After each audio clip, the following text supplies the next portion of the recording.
Πέρα από το πρόβλημα της επιβίωσης, της προσαρμογής και της γλώσσας, οι μετανάστες έχουν να αντιμετωπίσουν και την αυξανόμενη δυσφορία απέναντί τους.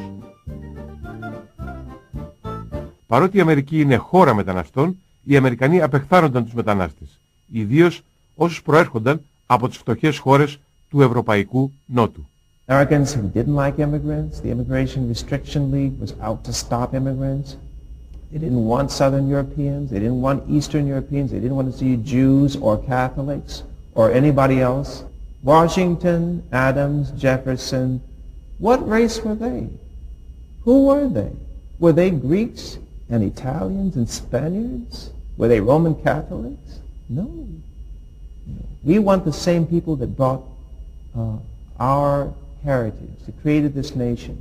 We don't want people who are not from that background. At the time when the Greeks arrived in the greatest number, the Ku Klux Klan was coming back as a powerful force in the American South. And the Klan has historically been against the African Americans. The new Klan added Catholics and Jews almost as strongly as blacks, and foreigners in general, and Greeks in particular. For some reason, Greeks seem to irritate the Klan. Quite a bit of rancor, and there was physical battles with the Ku Klux Klan. And in Florida, actually, where Tarpon Springs was, there were gunfights and burning of boats and physical warfare with some of the people from Florida. In the South and in the West, if there was a law against that restricted blacks, it also applied to Greeks. So when you went to the movie house, the bottom floor, the good seats, were for the white people, and the seats upstairs were for the others. And we were among the others. There's even a newspaper headline in one of these newspapers that says, "White woman seen with Greek." This was a headline. When the Greeks started opening restaurants, the conservative Americans responded. There's one famous sign in California, "No rats, no Greeks, all American." Dirty Greek was a very common, you didn't say Greek without putting dirty in front of it.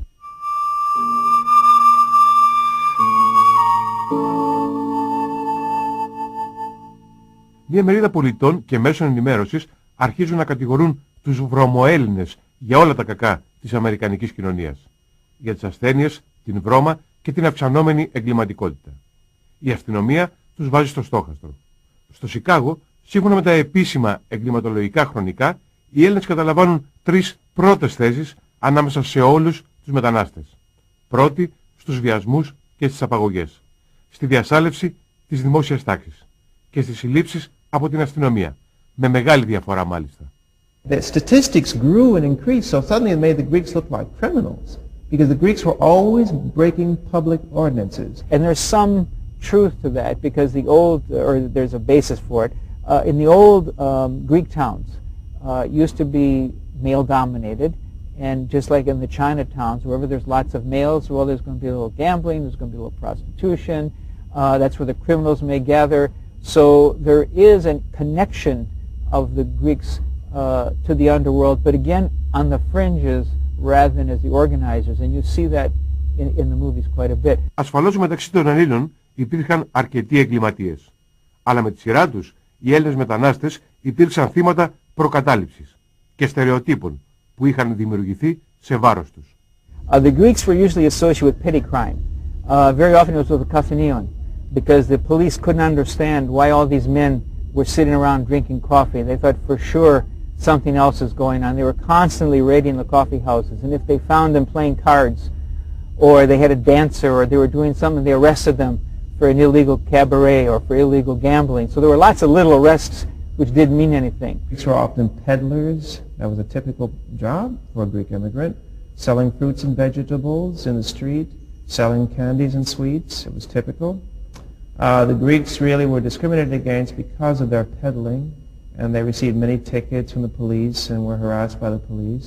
The Greeks, the Italians, were in violent crimes. They certainly did their part. But on the whole, you didn't really have that.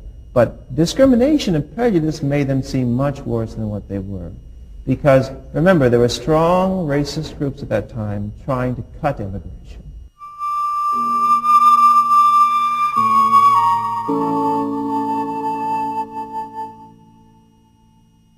Ακόμη και ανάμεσα στην εργατική τάξη, οι προκαταλήψεις εναντίον των Ελλήνων παραμένουν ισχυρές. The message is, well, they're not Europeans, they're from over there, so they're all Greek. You know, the interesting part, and this is almost shocking, is when you were in Massachusetts and you were working in a mill and you couldn't get into the union because you weren't a European.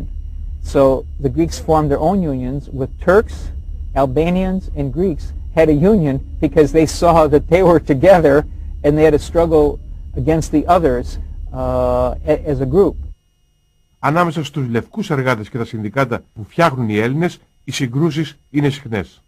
Γιατί όταν απεργούν οι Αμερικανοί, οι εργοδότες χρησιμοποιούν τους Έλληνες ως απεργοσπάστες.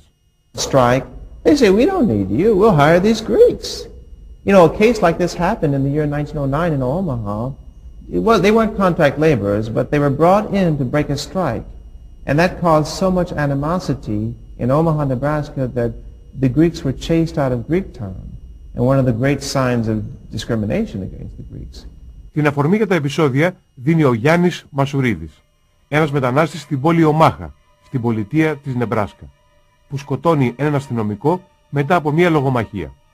Σε συγκέντρωση των κατοίκων της πόλης, οι ομιλητές κατηγορούν όλους τους Έλληνες ότι δουλεύουν φθηνά, είναι βρώμικοι, μαζεύονται στα καφενεία όπου πολιτικολογούν ή χαρτοπέζουν και επιτίθενται στις γυναίκες. Οι κάτοικοι απαντούν με ένα πραγματικό πογκρόμ εναντίον της ελληνικής κοινότητας. Φωνάζοντας θάνατο στους Έλληνες, καίνε επί 6 ώρες την ελληνική συνοικία, καταστρέφουν όλα τα καταστήματα και βάζουν φωτιά στα σπίτια. Από τους 2.000 Έλληνες της πόλης θα παραμείνουν μετά τα επεισόδια μόνο 59 άτομα. In at least 2 or 3 places, the Greek section of town was burnt down, and the Greeks were chased out for many different reasons, but always because the law was not supposed to, didn't apply to this group of people. And there was a famous labor dispute also in Washington, in which at the end the white workers sided against the Greek workers. And see, that's a strange division to think the Greeks as not being white. And the sheriff ran everybody out of town. They arrested all the Greeks. They put them on a boat, and they took them off on a boat, and they said, if you come back, we'll shoot you.